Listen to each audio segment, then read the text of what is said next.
ಶೀತ ನೆಗಡಿ ಸರ್ವೇ ಸಾಮಾನ್ಯ. ಯಾಕೆಂತೇಳಿದರೆ ನಾವಿರುವ ಪರಿಸರ ಆಗಿದೆ. ಧೂಳು, ವಾತಾವರಣದಲ್ಲಿ ಕಲುಷಿತವಾಗಿರುವಂಥದ್ದು ಇದೆಲ್ಲ ಇರೋದರಿಂದಾಗಿ ಶೀತ ನೆಗಡಿ ಸಹಜವಾಗಿ ಆಗ್ತಾ ಇರ್ತದೆ. ಇದಾದಾಗ ಹೊರಗಡೆಯ ಕಾರಣದಿಂದಾಗಿ ಶೀತ ನೆಗಡಿ ಆದರೆ ಅಂದರೆ ಅಲರ್ಜಿಕ್ ರೈನೈಟಿಸ್ ಅಥವಾ ಅಲರ್ಜಿಯಿಂದಾಗಿ ಬರುವ ಕೆಮ್ಮು, ಶೀತ ಇದೆಲ್ಲ ಇದ್ದಾಗ ಅದಕ್ಕೆ ಆಯುರ್ವೇದದಲ್ಲಿ ಅನೇಕ ಮನೆಮದ್ದಿನ ಪರಿಹಾರಗಳಿವೆ. ಅದರಲ್ಲಿ ಅತ್ಯಂತ ಪ್ರಮುಖವಾದ್ದು ಅರಶಿನ, ಟರ್ಮರಿಕ್.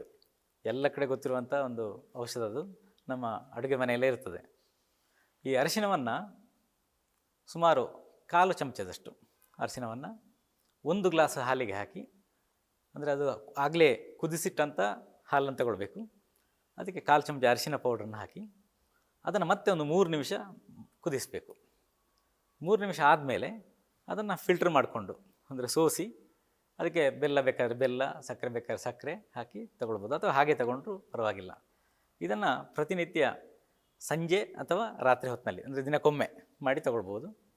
ಒಂದು ವೇಳೆ ಶೀತ ಸ್ವಲ್ಪ ಜಾಸ್ತಿ ಇದೆ ಅಥವಾ ಉಷ್ಣ ದೇಹ ಇಲ್ಲ ಅಂತ ಆಗಿದ್ದರೆ ಅರ್ಧ ಚಮಚದಷ್ಟು ಹಾಕ್ಕೊಳ್ಬೋದು.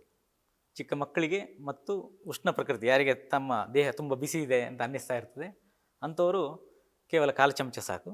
ಉಳಿದವರು ಅರ್ಧ ಚಮಚದಷ್ಟು ಅರಿಶಿನವನ್ನು ಹಾಕಿ ತಗೊಂಡ್ರೆ ಇದು ರನ್ನಿಂಗ್ ನೋಸ್ ಏನಿದೆ, ಮೂಗು ಸೋರ್ತಾ ಇರುವಂಥದ್ದು, ಶೀತ, ಇದನ್ನು ಕಡಿಮೆ ಮಾಡಲಿಕ್ಕೆ, ಸೀನು ಬರೋದು, ಇದನ್ನು ಕಡಿಮೆ ಮಾಡಲಿಕ್ಕೆ ತುಂಬ ಪ್ರಯೋಜನ ಆಗ್ತದೆ. ಇದನ್ನು ಕೆಲವು ದಿನಗಳ ಕಾಲ, ಸುಮಾರು 1 ವಾರದ ಕಾಲ ನಿರಂತರವಾಗಿ ಮಾಡಿ, ಆಮೇಲೆ ಮತ್ತು ಹಾಗೆ ಕಂಟಿನ್ಯೂ ಆಗ್ತಾ ಇದೆ, ಸ್ವಲ್ಪ ಒಂದು ವಾರ ಗ್ಯಾಪ್ ಕೊಟ್ಟು ಮತ್ತೆ ಪುನಃ 1 ವಾರ ಮತ್ತೆ ಪುನಃ ಮಾಡ್ತಾ ಹೋಗ್ಬೋದು.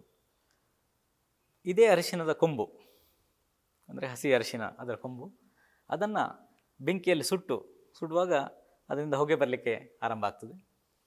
ಆ ಹೊಗೆಯನ್ನು ಆಘ್ರಾಣಿಸಿದರೂ ಕೂಡ ತಕ್ಷಣದಲ್ಲಿ ಭಾಳ ಬೇಗನೆ ಈ ಸೀನು ಬರುವಂಥದ್ದು ಅಥವಾ ಎಲರ್ಜಿ, ಅದರಿಂದ ಬರುವಂಥ ತಲೆನೋವು, ಸೈನಸೈಟಿಸ್ ಇದ್ದಾಗ ಬರುವಂಥ ತಲೆನೋವು, ಇದನ್ನು, ಆ ಶೀತವನ್ನು ಕಡಿಮೆ ಮಾಡಲಿಕ್ಕೆ ಅರಿಶಿನದ ಹೊಗೆ ತುಂಬ ಅನುಕೂಲ ಮಾಡ್ತದೆ. ಹಾಗೆ ಶುಂಠಿ, ಜೀರಿಗೆ, ತುಳಸಿ ಒಂದು 4-5 ಎಲೆಗಳು, ಆಮೇಲೆ ಕಾಳುಮೆಣಸು ಅಂದರೆ ಪೆಪ್ಪರ್, ಇದನ್ನೆಲ್ಲ ಒಟ್ಟಿಗೆ ಹಾಕ್ಕೊಂಡು ಅದಕ್ಕೆ ಸ್ವಲ್ಪ ಬೆಲ್ಲವನ್ನು ಸೇರಿಸಿ ಒಂದು 2 ಗ್ಲಾಸ್ ನೀರು ಹಾಕಬೇಕು. 2 ಗ್ಲಾಸ್ ನೀರಿನಲ್ಲಿ ಇದನ್ನೆಲ್ಲ ತಗೊಂಡು ಅದನ್ನು ಸುಮಾರು 2 ಗ್ಲಾಸ್ ಇರುವಂಥದ್ದು ಅರ್ಧ ಗ್ಲಾಸ್ ಆಗೋ ತನಕ, ಅಂದರೆ ಚತುರ್ಥಾಂಶ ಕಷಾಯ ಅಂತ ಆಯುರ್ವೇದದಲ್ಲಿ ಹೇಳೋದು, ಅರ್ಧ ಗ್ಲಾಸ್ ಆಗೋ ತನಕ ಬಾಯ್ಲ್ ಮಾಡಬೇಕು. ಬಾಯ್ಲ್ ಮಾಡಿ ಅದನ್ನು ಫಿಲ್ಟ್ರ್ ಮಾಡಿ, ಆ ಕಷಾಯವನ್ನು ಒಮ್ಮೆಲೆ ಅರ್ಧ ಗ್ಲಾಸ್ ಕುಡಿಲಿಕ್ಕೆ ಕಷ್ಟ ಆದರೆ ಒಮ್ಮೆ ಸ್ವಲ್ಪ ಒಂದು 1/4 ಗ್ಲಾಸ್ ತಗೊಳ್ಳೋದು, ಮತ್ತೊಂದು 1 ಗಂಟೆ 2 ಗಂಟೆ ಬಿಟ್ಟು ಮತ್ತೆ ಪುನಃ 1/4 ಗ್ಲಾಸ್, ಉಳಿದ 1/4 ಗ್ಲಾಸನ್ನು ತಗೊಳ್ಳೋದು. ಹೀಗೆ ದಿನಕ್ಕೆ 1-2 ಬಾರಿ ಇದನ್ನು, ಈ ಕಷಾಯವನ್ನು ತಗೊಂಡ್ರೆ ಅದರಿಂದ ಕೂಡ ಶೀತ ನೆಗಡಿ ಕಂಟ್ರೋಲ್ ಆಗಲಿಕ್ಕೆ ತುಂಬ ಅನುಕೂಲ ಮಾಡಿಕೊಡ್ತದೆ.